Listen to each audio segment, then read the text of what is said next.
तो बच्चों ध्यान से देखो, ए बी हम ए बी गुणनफल निकाल रहे, तो ए इंटू बी, तो कैसे करेंगे? ए हम सबसे पहले ए लिख देते हैं यहाँ पे 6 9 2 3, इसकी गुणा हमें करनी है, इसकी गुणा करनी है बी से। बी है, बी को भी लिख देते हैं 2 6 0 7 9 8। जो पहले था उसको पहले लिख देंगे, जो बाद में था उसको बाद में लिख देंगे। अब इनकी गुणा कैसे करते हैं, बहुत ध्यान से सुनना आप, नेक्स्ट जो मैं बताने जा रहा हूँ, ठीक है? तुम्हें दिख रहा होगा, अभी मैंने काफ़ी बड़ा बना दिया नेक्स्ट, ठीक है? इसको गुणा करने का बहुत सिंपल तरीका है। क्या करते हैं, सबसे पहले जो पहला वाला अवयव है, ठीक है ना, पहले और दूसरे का बहुत इसमें फ़र्क है।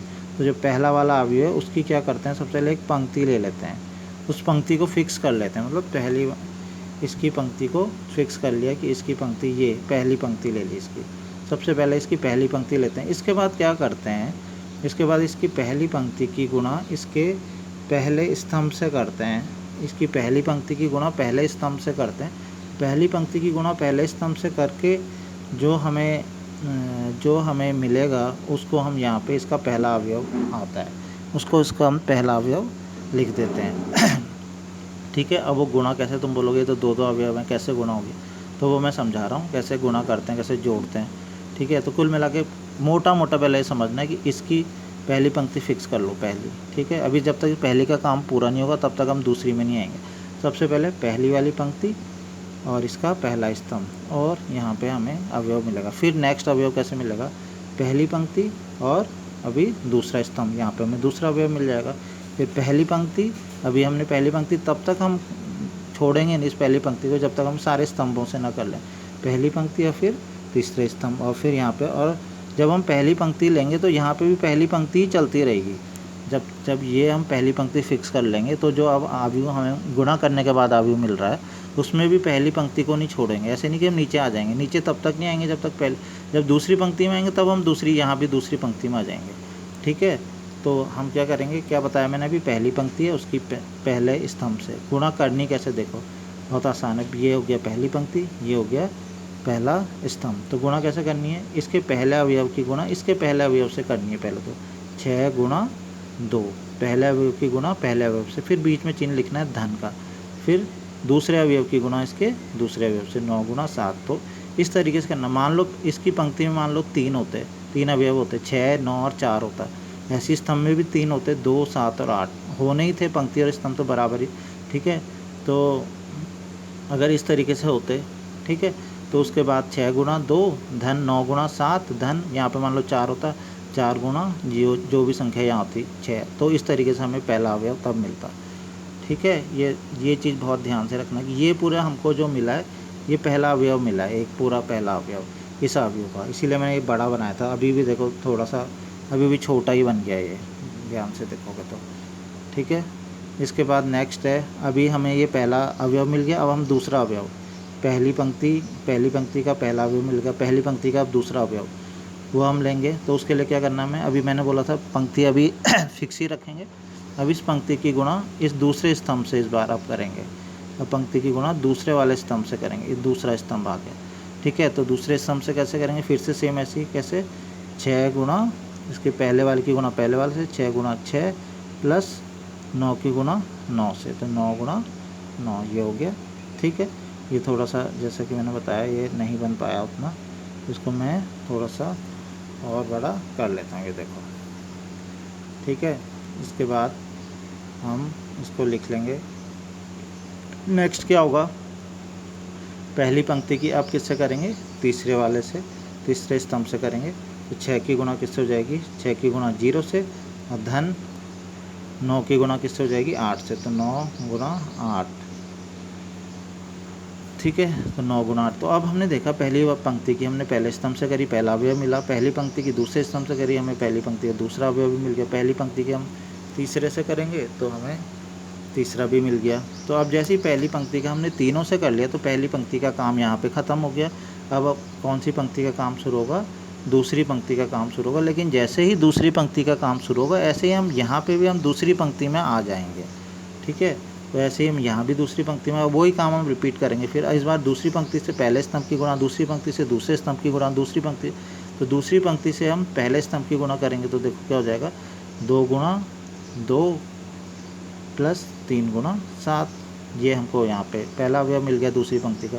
फिर दूसरे स्तंभ से करेंगे 2 गुना 6 धन 3 गुना 9, 2 गुना 6 3 गुना 9, फिर 2 गुना 0 धन 3 गुना 8। ये क्वेश्चन तुम 2-3 क्वेश्चन मुश्किल से तुम करोगे, तुम्हें रट जाएगा, ये बहुत आसान सा बन जाएगा, ये बिल्कुल कोई ऐसी टफ चीज़ नहीं है, बहुत आसान चीज़ है ये। ठीक है, बस इसको आप सॉल्व करके लिख लेंगे कि ये आएगा कितना कितना। ठीक है, तो हम सॉल्व कर लेते हैं इसको, तो लिखते हैं इसको सॉल्व करके, यहीं पे लिख देता हूँ कैलकुलेशन। 6 दूनी 12 और 9 सत्ते 63। ठीक है, 6 दूनी 12, 6 दूनी 12, 9 सत्ते 63। फिर ये 6 छिका 36 और 9 में 81।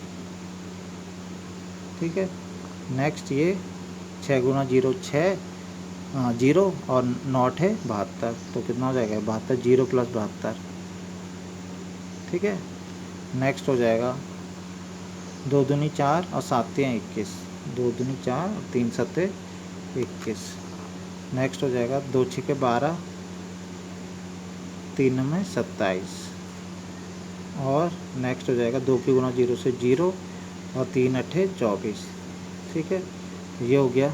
अब इसको हम कैलकुलेट करके लिख लेंगे, तो मैं यहाँ पे लिख लेता हूँ उसको कैलकुलेट करके।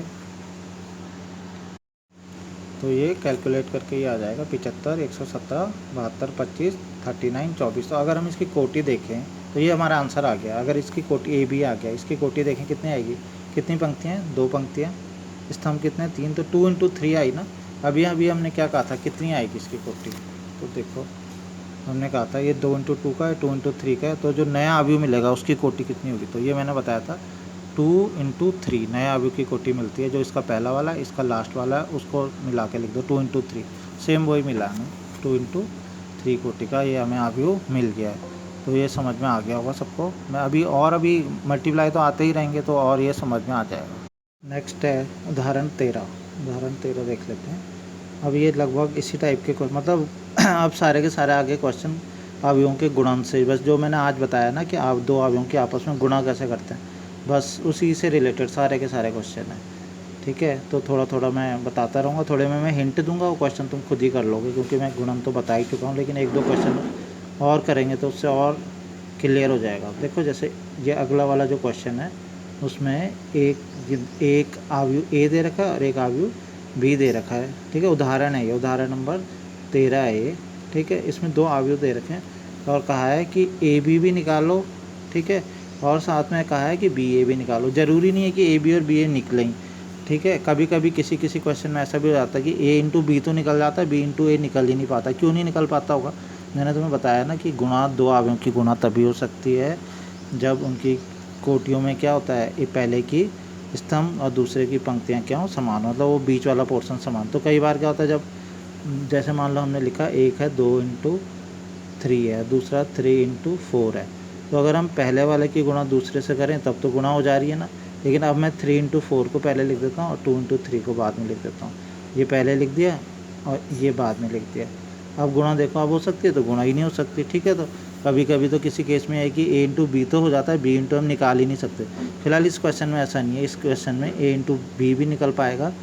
कुछ इस तरीके की कोटियाँ हैं कि ए × बी भी हो सकता है, बी × ए भी, वो कैसे वो भी समझ में आ जाएगा। लेकिन अभी मेन चीज़ ये बताना है इसमें ए × बी, बी × ए तो निकालना ही, साथ में बताना कि बराबर हैं तो दर्शाइए। वैसे तो क्वेश्चन दर्शाने वाला है, दर्शाई सिद्ध करने वाला, दर्शाइए कि A B is not equal to B A, कि ए बी ए के बराबर नहीं है।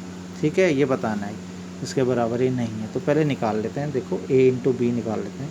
ठीक है, और सबसे पहले देख लें क्या गुणा हो सकती है, तो इसकी इसकी कोटि देखो, ए की कोटि कितनी होगी, 1 2, 2 पंक्तियाँ, अवयव स्तंभ कितने हैं 3, 2 × 3। इसकी कोटि देखो कितनी हो जाएगी, इसकी कोटि हो जाएगी 1 2 3, 3 पंक्ति है और कितने स्तंभ हो जाएंगे 1 2 2, तो 2 × 3 और 3 × 2।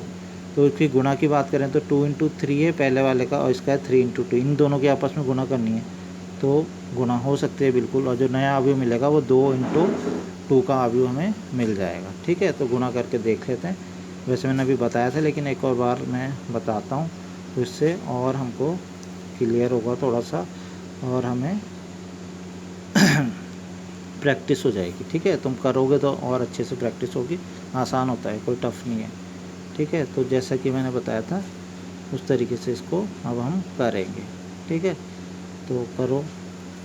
ठीक है, सबसे पहले क्या बोला था मैंने बोला था कि सबसे पहले जो पहला वाला है उसकी एक पंक्ति को फिक्स कर लेते हैं, फिर उस एक पंक्ति की इसके एक स्तंभ से गुणा करते हैं, उससे हमें पहली पंक्ति का पहला अवयव हमें मिलता है। फिर हम क्या करते हैं, इस पहली पंक्ति को भी छोड़ेंगे नहीं, उसके बाद इसके दूसरे स्तंभ से इसकी गुणा करेंगे, उससे हमें पहली पंक्ति का यहाँ पे दूसरा स्तंभ मिलेगा। जैसे ही पहली पंक्ति दोनों स्तंभों से गुणा हो जाएगी, अब हम दूसरी पंक्ति को लेंगे और यहाँ पे दूसरी पंक्ति को लेने के बाद यहाँ भी पंक्ति बदल जाएगी और दूसरी पंक्ति आ जाएगी। तो देखो करेंगे इस बार, लेकिन 3 है जैसे मैंने पहले ही बताया था। ठीक है, तो कैसे करते हैं, इसकी गुणा इससे कैसे करेंगे, एक पहले वाले की गुणा पहले वाले से 1 गुणा 2, फिर बीच में कौन सा चिन्ह लगाते हैं, धन, फिर किसकी गुणा करेंगे, फिर इसकी गुणा इससे। तो इस बार कितना -2 ना, तो -2 की गुणा किससे कर दो, 4 से, दूसरे वाले से, फिर धन, फिर क्या 3 हो गया, 3 की गुणा किससे करेंगे, 2 से, तो 3 गुणा 2।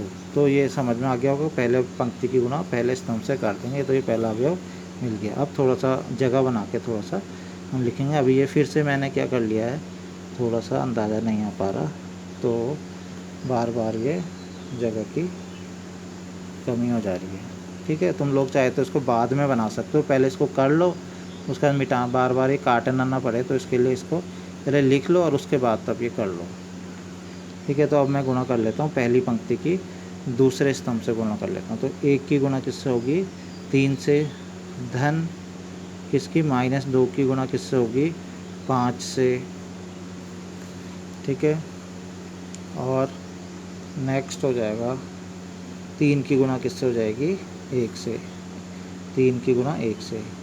ठीक है, अब पहली पंक्ति की दूसरे स्तंभ से भी हो चुकी है, पहली पंक्ति का काम ख़त्म। अब कौन सी पंक्ति का काम शुरू हो जाएगा, दूसरी पंक्ति का काम। दूसरी पंक्ति का काम शुरू होगा तो यहाँ भी हम दूसरी पंक्ति में आ जाएंगे। तो -4 की गुणा किससे हो जाएगी, -4 की गुणा 2 से, फिर 2 की गुणा किससे होगी, 5 से, फिर 5 की गुणा किससे होगी, 1 से। ठीक है, ऐसे ही यहाँ पे -4 की गुणा किससे होगी। अब हम पहली पंक्ति की गुणा हमने पहले स्तंभ से कर दिए, दूसरी पंक्ति की गुणा हमने पहले स्तंभ से कर दिया, दूसरी पंक्ति की गुणा हम दूसरे स्तंभ से करेंगे। तो -4 की गुणा 3 से, फिर 2 की गुणा 5 से, फिर 5 की गुणा 1 से। तो सबको समझ में आ गया होगा मेरे ख्याल से। ठीक है, बस इस कैलकुलेशन को हम कर लेंगे, 2 एकम 2, -2 गुणा 4 -8, 3 दूनी 6। ठीक है, ये वाला करो, 3 एकम 3, थोड़ा अंतर रखना इनमें, कहीं ऐसा नहीं कि मिक्स हो जाएं। और 5 दूनी 10 -10, 3 एकम 3, ये कितना हो जाएगा, -8 10 5। ठीक है, 4 3 12, 5 दूनी 10, 5 एकम 5। ठीक है, इसको हम सॉल्व कर लेंगे। इसको सॉल्व करेंगे तो कितना हो जाएगा, 8 में से 2 गया -6 + 6। ठीक है, और ऐसे ही यहाँ पे हम इसको सॉल्व करेंगे तो कितना हो जाएगा, 3 और 3 6, और -10 में से 6 गया तो कितना, -4। ऐसे ही 10 में से 8 गया 2, 5 और 2 7। ठीक है, और ऐसे ही यहाँ पे कितना हो जाएगा, 12 में से 10 गया -2, 5 में से 2 गया 3। इसको कर सकते हैं किसी भी तरीके, आता ही है तुम्हें करना, 10 तो 5 15, 15 में से 12 गया 3, जैसे भी करना हो वैसे सॉल्व कर लेना। तो लास्ट में आंसर कितना आएगा, 6 6 0 हो जाएगा, ये -4 7 और 3, ये आंसर आया। और हमें ये भी पता चल रहा है कि हमें जो अवयव मिलना था वो कितने का मिलना चाहिए था, 2 × 2 का मिलना था। देखो 2 × 2 का ही मिला है, ये 2 × 2 का ही है। ठीक है, ऐसे ही अब हम क्या करेंगे, ए की गुणा जैसे बी से करिए, ऐसे हम बी की गुणा ए से करेंगे। बी की गुणा ए से करनी है। ठीक है, अब पहले हम देख लेंगे गुणा हो सकती है, तो गुणा तो हो सकती है, नहीं हो सकती। क्या था, इसकी कोटि थी 2 × 3 और इसकी थी 3 × 2, मतलब एक की थी 2 × 3, दूसरे की थी 3 × 2। इस बार लेकिन हमें क्या करना है, इसकी गुणा इससे नहीं करनी, इसकी गुणा ये पहले चाहिए, 3 × 2 पहले चाहिए, 2 × 3 बाद में चाहिए। तो क्या गुणा हो सकती है, बिल्कुल गुणा हो सकती है, 2 तो बराबर है ना। और गुणा करने के बाद कैसा अवयव मिलेगा, कितनी कोटि का, 3 × 3, 3 पंक्तियाँ 3 स्तंभ मिलेंगे। आया समझ। इसका मतलब इसकी गुणा हो सकती है। गुणा कैसे होगी, मैं पूरी गुणा कर नहीं रहा हूँ, केवल समझा रहा हूँ कि अब गुणा कैसे करनी है, क्योंकि ये मैं कई बार तुम्हें बता चुका हूँ। ठीक है, तो अब देखो क्या करना। सबसे पहले इसकी पहले वाले की मैंने क्या बोलता, पंक्तियाँ फिक्स करते हैं, तो पहली की पंक्ति फिक्स कर लेंगे, पंक्ति इसकी पंक्ति की इस स्तंभ से गुणा करेंगे, 2 गुणा 1 धन 3 गुणा -4, तो ये एक अवयव मिल जाएगा। फिर इस पंक्ति की गुणा इस स्तंभ से करेंगे तो ये दूसरा अवयव मिल जाएगा। फिर इस पंक्ति की गुणा इस तीसरे स्तंभ से मिलेंगे, ये तीसरा मिल गया। इस पंक्ति का काम पूरा। फिर इस पंक्ति की पहले स्तंभ से ये, इस पंक्ति के दूसरे स्तंभ से ये, इस पंक्ति की तीसरे से ये मिल जाएगा। ऐसे ही फिर इसका काम पूरा, तो तीसरी पंक्ति की पहले स्तंभ से तो ये, तीसरी पंक्ति की दूसरे स्तंभ से तो ये मिलेगा, तीसरी पंक्ति की तीसरे स्तंभ से। तो इस प्रकार से हमें ये इसका आंसर हमें मिल जाएगा। तो इसका ये इसका आंसर आ गया। और अभी पीछे ए बी हमने निकाला था, तो देखोगे ए बी आंसर ये आया था ये। ठीक है ना, केवल ए बी का आंसर हमें केवल इतना मिला था, 0 -4 7 3, और इसका आंसर ये मिला। तो उन्होंने कहा था सिद्ध कीजिए कि ए बी ए के बराबर नहीं है। तो साफ पता चल रहा है A B is not equal to B A. इससे क्या पता चल रहा है, एक ख़ास बात, अभी हमने क्या पढ़ा था कि योग में कौन सा नियम, क्रम विनिमय नियम होता है, ए धन बी धन ए बराबर ही आते हैं। लेकिन गुणा में ऐसा ज़रूरी नहीं है कि ए बी और बी ए बराबर हो, तो गुणा में क्रम विनिमय नियम का पालन नहीं होता है। ठीक है, अभी ये मैं आगे इसकी प्रॉपर्टीज़ बताऊंगा, तो वहाँ पे भी लिखा दूंगा कि गुणा में क्रम विनिमय नियम का पालन यहाँ पे नहीं होता है। ए बी और बी ए बराबर ही हैं ऐसा ज़रूरी नहीं है। प्लस में तो ऐसा होता है, लेकिन गुणा में ऐसा नहीं होता है। ठीक है, इसके बाद नेक्स्ट है उदाहरण 14 है।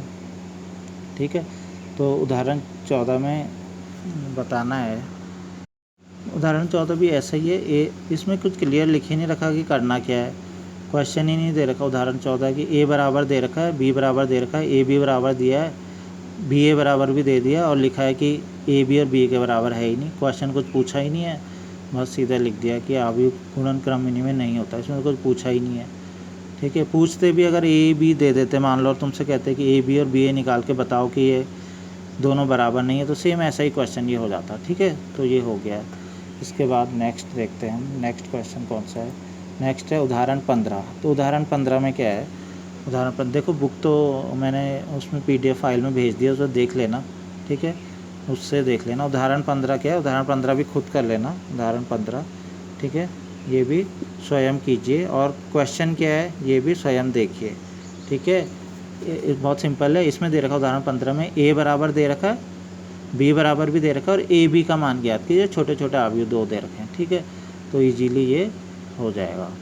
ठीक है, नेक्स्ट है अवयवों के गुणन के गुणधर्म। हमने अवयवों के योग के गुणधर्म तो पढ़े थे ना, योग के अवयवों के योग के पढ़े थे। अब हम अवयवों के वैसे ही गुणन के पढ़ रहे हैं, गुणा वाले पढ़ रहे हैं। गुणा वाले में हम क्रम विनिमय की बात में पहले ही बता चुका हूँ। योग में क्रम विनिमय का पालन होता था, लेकिन यहाँ पे क्रम विनिमय का पालन नहीं होता। ये हम ऑलरेडी पहले एग्जाम्पल से भी समझ चुके हैं, तो क्रम विनिमय का पालन नहीं होता है। नेक्स्ट है साहचर्य नियम। ठीक है, साहचर्य नियम हमने वहाँ पर भी पढ़ा था। साहचर्य नियम कितने के लिए होता है।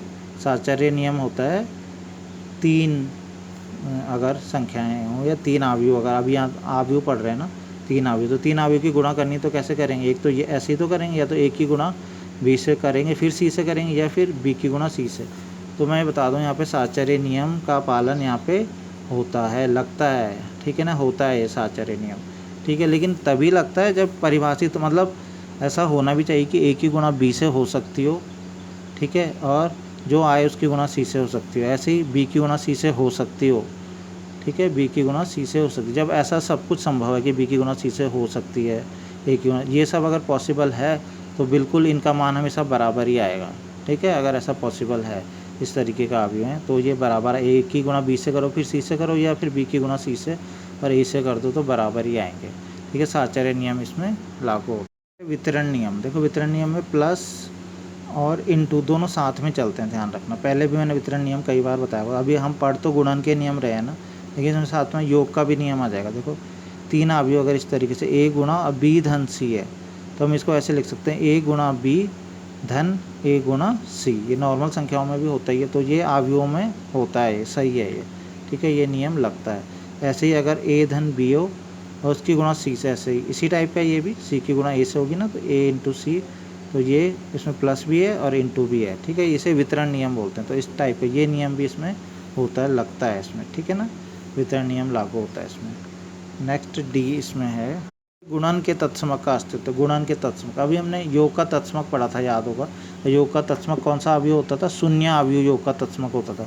योग के तत्समक में बताया था जैसे कि 5 है, 5 में अगर किस संख्या को जोड़ें कि फिर 5 आ जाए तो वो शून्य होता था ना। ऐसी गुणन में, योग में भी क्या होता था, अवयवों के योग में तो शून्य अवयव हो जाता था। अब हम यहाँ पे गुणा की बात करें तो 5 की गुणा किस संख्या से करें कि 5 आ जाए। तो संख्याओं की बात करें तो वो कौन सी संख्या होती है गुणा में? योग नहीं कर रहे इस बार, गुणा कर रहे हैं। तो कौन सी संख्या होती है?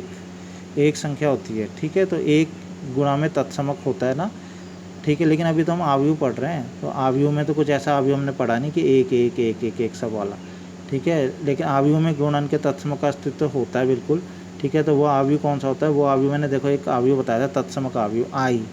तो वह अवयव कौन सा होता है? अगर ए कोई भी अवयव ए है और उसकी गुणा हम तत्समक अवयव आई से करें या आई की गुणा ए से करें तो हमेशा हमें वही अवयव मिलता है। तो आई यहाँ पे तत्समक अवयव होता है, ये बताया भी गया था, मैंने पहले भी बताया था। आई किसे कहते हैं? आई कहते हैं 1001, मतलब ये विकर्ण में तुम्हें 1 1 मिलेगा और बाकी में 0, या फिर ये तो आई हो गया। ऐसा भी हो सकता है, कोटि 3 का भी हो सकता है 1 1 1, ठीक है। तो ये 0 0 0 0 ये भी आई है, ठीक है। तो ये कोटि 2 का आई है तत्समक अवयव है, ये कोटि 3 का तत्समक अवयव है। तो गुणन का जो तत्समक होता है वो आई होता है। आई भी बहुत इंपॉर्टेंट है, ध्यान रखना, ये आगे इसका यूज़ होता रहेगा। आई का मतलब कई जगह केवल आई लिखेंगे वो तुम्हें खुद ही समझ जाना है। कोटि 2 का है तो ये बना देना है वर्ग अवयव, ठीक है ना। कोटि 3 का है तो वर्ग अवयव बनेगा 1 1 1 0 0 फिर 0 1 1 बीच में, मतलब विकर्ण में इस 1 1 को ला देना, बाकी अवयवों को शून्य कर देना। हेलो बच्चों, तुम्हें अब गुणा करना तो आ ही गया होगा। तो अब आगे के कुछ क्वेश्चन उदाहरण 16 17 18, क्योंकि ये सबके सब बस गुणा से ही रिलेटेड हैं। गुणा करना तो आ ही गया है, तो मैं बस खाली ये वैसे पॉइंट आउट करके बता, ये सारे मैं कॉपी में कर नहीं रहा हूँ, सीधा बुक से मैं बता रहा हूँ। ये मैंने जो कंप्यूटर में अपना डाल रखा है, बुक डाल रखी है इसके कंप्यूटर में, सीधा मैं डायरेक्ट ऐसे समझा देता हूँ कि क्या करना है, ये खुद कर लेना। उदाहरण 16 17 18 स्वयं करें। मैं केवल इसमें 16 उदाहरण 16, ठीक है ना, 17 और 18 ये खुद करने हैं, स्वयं करने में समझा रहा हूँ, लेकिन स्वयं करें। इनमें सब में गुणा ही है, अवयवों की गुणा, लेकिन मैं समझा रहा हूँ कि करना कैसे है। तो ये उदाहरण है सबके सब, मैं ये दिखा भी रहा हूँ, साथ साथ इनका सॉल्यूशन दिखा रहा हूँ मैं बुक से सॉल्यूशन दिखा रहा हूँ और समझा रहा हूँ कि ये कैसे कैसे कर रखे हैं, ठीक है। देखो ये उदाहरण 16 है, देखो उदाहरण 16 है। ए बराबर ये दे रखा है, बी बराबर, ये बुक में है तुम्हारे, ए बराबर ये, बी बराबर एक अवयव दे रखा है, सी बराबर ये दे रखा है, ठीक है। तो इसमें क्या निकालना है? इसमें ए इंटू बी इंटू सी निकालना है और ए बी सी ये भी ज्ञात करना। दिखाइए कि ये दोनों बराबर हैं या नहीं है, ठीक है। तो देखो सिंपल है, इसमें मैंने गुणा करना तो बता ही दिया ना। तो अब तुम्हें क्या करना है इसमें तुम्हें ये करना है सबसे पहले, जैसे ए, इसमें ब्रैकेट का ध्यान रखना, ब्रैकेट किस में लगा हुआ? बी इंटू सी में ना। इसका मतलब ए तो निकला हुआ ही है पहले से, ए तो ये रहा, ठीक है। तुम्हें क्या करना है? बी इंटू सी निकाल देना, बी की गुणा सी से कर देनी, ठीक है। बी की गुणा सी से कर देना। तो जैसे बी की गुणा सी से ये हो रखी है ना, यहाँ पे बी की गुणा सी से हो रखी है ये, ठीक है। बी की गुणा सी से कर देनी है और फिर जो ए है, ठीक है ना, ए की गुणा उससे कर देनी जो आएगा। समझ में आ गया होगा, ठीक है। मतलब ए इंटू बी इंटू सी निकालने के लिए पहले क्या करना है? ए तो पहले से है, ए को थोड़ी देर के लिए छोड़ो, पहले क्या निकालो? बी इंटू सी, बी की गुणा बी, इस बी की गुणा किससे कर दो? सी से कर दो, जैसे करते ही हैं आप। बी की गुणा जैसे सी से करोगे कुछ मिल जाएगा, ठीक है। फिर क्या करोगे? पहले किसको लोगे, उसके बाद ए को लोगे और फिर किसको लोगे? बी सी जो तुम्हारा भी निकला था, पहले ए फिर जो बी सी निकला था, उनके आपस में गुणा कर दो तो तुम्हारा आंसर ए बी सी आ जाएगा, ठीक है। ठीक है, ये ए बी सी ये आ जाएगा। उसके बाद नेक्स्ट है ये निकालना है ए बी इंटू सी। ये कैसे निकालना है? फिर ये भी आसान है। क्या करना है? तुम पहले किसकी गुणा करनी है? ए की गुणा किससे करनी है? बी से करनी है। ए और बी दे रखा है, जो आएगा उसकी गुणा किससे करनी है? सी से। देखो ये ए बी है, ए की गुणा बी से ये कर दी इन्होंने, ठीक है। गुणा करना मैंने सिखाई दिया है। तो फिर जो आएगा ए बी ये आ गया ना, फिर इसकी गुणा हमें किससे कर देनी है? सी से कर देनी है। तो बहुत सिंपल है, कोई वो नहीं है। हालांकि इसमें कैलकुलेशन होगी, थोड़ी बहुत टाइम लगेगा, वो आराम से बैठ के कर लेना, ठीक है। तो ये समझा दिया मैंने, इस तरीके से क्वेश्चन होगा। चलो बच्चों, नेक्स्ट है उदाहरण 17। उदाहरण 17 है, तो देखो ये भी आसान है। इसमें ए बराबर, क्वेश्चन बड़े बड़े से लग रहे होंगे लेकिन नॉर्मल कैलकुलेशन है। ये ए है, ये बी है, ये सी है, ये क्वेश्चन में दिया है। और कहा है ए सी ज्ञात कीजिए। ए सी ज्ञात कर लोगे, ए की गुणा किससे करनी है? सी से, जैसे मैंने बताया वैसे ही करना। ठीक है, फिर बी की गुणा सी से, बी सी, बी की गुणा सी से कर लेना। ये भी हो गया। नेक्स्ट उन्होंने कहा ए धन बी सी का परिकलन कीजिए। ये कैसे निकालोगे, क्या करोगे पहले इसमें पहले करोगे ए प्लस बी लिखा है ना, यानी कि ए और बी को आपस में जोड़ दोगे। जोड़ने का नियम तो बताया था ना, ये दोनों एक ही कोटि के हैं, ये भी 3 गुणा 3 का, ये भी 3 गुणा कर जुड़ जाएंगे, तो ए धन बी कुछ आ जाएगा। ए धन बी गुणा करने के बाद ये आ गया। क्या जो आया है फिर उसकी गुणा किससे करनी है? सी से कर देनी है। उसकी गुणा सी से कर देनी है, वो जो रूल लगता ही है कि पंक्ति है, पंक्ति की गुणा फिर इस पहले स्तंभ से करेंगे। अगला तो स्तंभ है ही नहीं, बस एक ही अवयव आएगा। फिर पहली पंक्ति की दूसरे, देखो मैं थोड़ा सा बता दूं, कन्फ्यूज मत होना। जैसे एक बता देता हूँ, यहीं पे लिखा है ए की गुणा सी से करनी है ना। देखो तो यहाँ पे कैसे गुणा करना सिखाया था मैंने अभी कि ये पहली पंक्ति थी, इसकी गुणा पहले स्तंभ से करते हैं ना, तब वो एक अवयव आ जाता है। 0 की गुणा 2 से, 6 की गुणा -2 से, 7 की गुणा 3 से, ये इस तरीके से आ जाएगा पहला अवयव। फिर हम पहली पंक्ति की दूसरे से करते हैं, लेकिन दूसरा तो यहाँ है ही नहीं, दूसरा स्तंभ तो है ही नहीं। इसका मतलब यहाँ पे हमें एक ही अवयव मिलेगा खाली। फिर दूसरी पंक्ति की हम पहले स्तंभ से करेंगे दूसरा अवयव, तीसरी पंक्ति की पहले। तो यहाँ पे अवयव हमें एक, ऐसे नहीं कि एक पंक्ति में तुम्हें आगे अवयव मिलते ही रहेंगे, जितने स्तंभ होंगे उतने ही अवयव मिलेंगे। एक ही स्तंभ था तो इसलिए अवयव भी हमको एक ही मिला। ठीक है, तो ये समझ में आ गया होगा। तो ऐसे ही हमें ए धन बी सी का परिकलन हम कर लेंगे। फिर यह भी सत्यापित कीजिए कि ए प्लस बी, ये निकाला था हमने, ए प्लस बी इंटू सी निकाला था ना ये। ठीक है ना, बराबर किसका होगा? ए सी प्लस बी सी। ये ए सी और बी सी आएगा, इन दोनों को आपस में जोड़ भी लेना। तो देखना क्या है, ये बराबर, इन दोनों को जोड़ने के बाद और जो ये आया था तुम्हारा, क्या ये दोनों बराबर आ रहे हैं? अगर आ रहे हैं तो ये सत्यापित हो जाएगा। ठीक है, ये आएंगे, बराबर आ जाएंगे। सत्यापित करने वाला क्वेश्चन है, इसका मतलब ये आएगा बराबर। हेलो, ये उदाहरण देखो, उदाहरण 18। इसे मैं थोड़ा सा समझा देता हूँ। ठीक है, कैलकुलेशन में इसकी भी मैं कैलकुलेशन ज़्यादा नहीं करूँगा, लेकिन समझा रहा हूँ खाली कि क्वेश्चन कैसे होगा। ठीक है, ऐसे क्वेश्चन भी हैं एक्सरसाइज में। तो उदाहरण 18, ए बराबर दे रखा है, एक आव्यूह, केवल एक आव्यूह दिया है ए। ठीक है, तो दर्शाइए कि ए cube -23a -40i equal to, ये सिद्ध करना है। दर्शाने का मतलब, सत्यापित करने का मतलब, सत्यापित करो, दर्शाओ, ये सब का मतलब है एक तरीके से सिद्ध करने का मतलब। सिद्ध करने की जैसी बात आती है तो सीधी सी बात है कि बायां पक्ष है उसको किसके बराबर करना है? दाएं पक्ष के बराबर। दाएं पक्ष तुम्हें समझ में आ रहा होगा क्या है? ओ आव्यूह है ना। ओ आव्यूह मैंने क्या बताया था तुम्हें? ओ आव्यूह बताया था। ओ आव्यूह होता है शून्य आव्यूह। इसका मतलब है कि ये पूरा का पूरा सॉल्व करने के बाद शून्य आव्यूह, 0 0 0 0 0 इस तरीके का आव्यूह हमें मिलेगा। ठीक है, तो हमें इन सबको सॉल्व करना है शून्य। तो कैसे सॉल्व करना है, उसके लिए हमें पहले यहाँ पे देखना पड़ेगा कि यहाँ पे क्या क्या चीज़ें हैं।